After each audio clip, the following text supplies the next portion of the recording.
Trump कर 50% tariff लागू तापरे बैठक बसी माने जीएसटी काउंसिल बैठक ए अनेक कथा आलोचना होची कि साधारण लोकों पे बेस बेनिफिट हम बैठक किंतु आपण आशा कौन केते गुरुत्वपूर्ण बैठक देखो बहुत गुरुत्वपूर्ण बैठक जेपट गोटे पटे आपंकर 50% टैरिफ लगे से भारतीय अर्थनीति को संपूर्ण रूप में प्रभावित करथिला आमको लगुला कि जदि आमर 50% टैरिफ लगे द्वारा आमर एक्सटर्नल जोड़ा एक्सपोर्ट कमुची ताकू आमे डोमेस्टिक मार्केट रे कंपेनसेट कर कि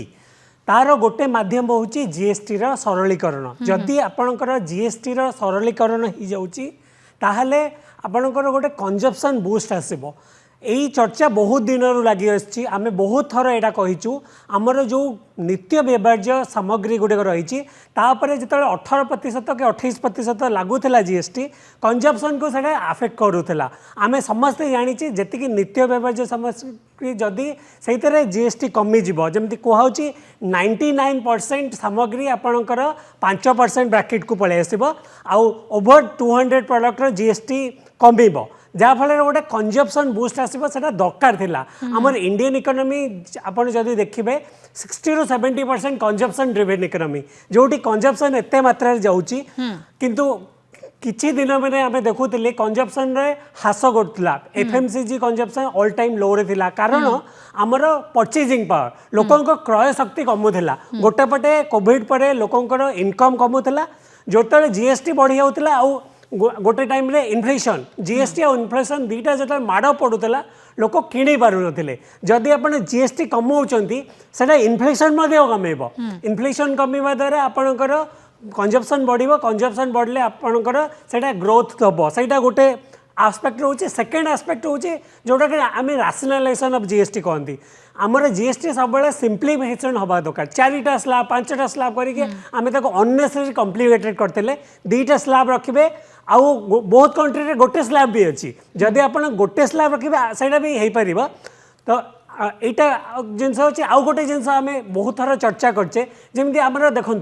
लाइफ इंश्योरेंस हेल्थ इंश्योरेंस आपर 18% जीएसटी जमी आम कंजप्शन छाड़ी जो कंस्ट्रक्शन गुड्स रहा आमर सीमेंट होगला स्टील होगला आपर जो अधिक जीएसटी पड़ूला आमर कंस्ट्रक्शन हाई होता तार इम्पैक्ट पड़ूला आउ देखो आमर ओडिशार गोटे डिमांड सब बेले रोला कि केन्दुपत्र 18% जीएसटी लाइवलीहुड गोटे कोटी लोक केन्दुपत्र उपर चलती आमर पाखापाखि तार इम्पैक्ट पड़ुची आउ हस्ततंत शिल्प तापर भी 18% जीएसटी हस्ततंत शिल्प होगा केन्दुपत्र होगा यहाँ लाइवलीहुड जिनस को आप 5% को आने से अधिक बूस्ट दब आउ गोटे बड़ जिनस हूँ आपणकर जितेबाला आपणकर जीएसटी कमिब लोक अधिक कंज्यूम करेंगे सरकार आगुरी कहते जदि आम जीएसटी कमिजे आम रेवेन्यू कमिज सहीटा हुए जदि आप कौन जिनस जीएसटी कमाती तार कंजप्शन वॉल्यूमटा एत आसो आपणकर रेवेन्यू ऑल टाइम माने बढ़व रेवेन्यू जमा कमिबनी आगुरी यहाँ लॉजिक दिया कि आम जब जीएसटी कमेदेबू आम रेवेन्यू कमिज सहीटा नुह बट सर चैलेंज कौन देखते केंद्र सरकार कहते रिफॉर्म आणबू किंतु सबू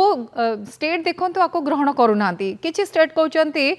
से आमको 5 वर्ष कंपनसेशन दि जाऊ सर केमी सहमति आसव केबे लागू हम से कहते नवरात्र ठार लागू हम केमी हम यहाँ चैलेंज को किबल देख आज आज जो बैठक बसला 8टी राज्य बेसिकली 8टी राज्य से जुक्ति बाड़ी कि आ द्वारा पाखापाखि 1000 कोटी लॉस हम आपणकर जीएसटी कलेक्शन लॉस हम से 1000 कोटीटा को से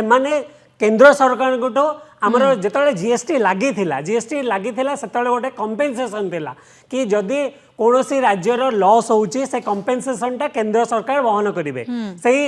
सही जुक्ति देकी 8टी राज्य होती से ओडिशा प्रभावित हम जदि यहाँ हूँ ओडिशार 1000 कोटी जीएसटी लॉस हम से आसूची किंतु गोटे जिनस हूँ से कंपेनसेटरटा केंद्र सरकार दबा दरकार कहीं मुझे कहूँ देखो जिते जीएसटी होगला सबू टैक्स गुड़ा जीएसटी को पलि आसला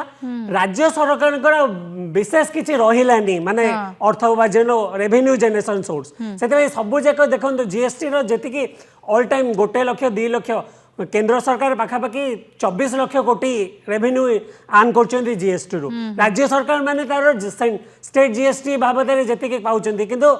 मुष्टिमेय सिंहभाग राशि जाऊँगी केंद्र सरकार पाखु से जो लॉजिकटा रोचे से मुझे सहमत होची कहीं राज्य मानकर बहुत कम रोचे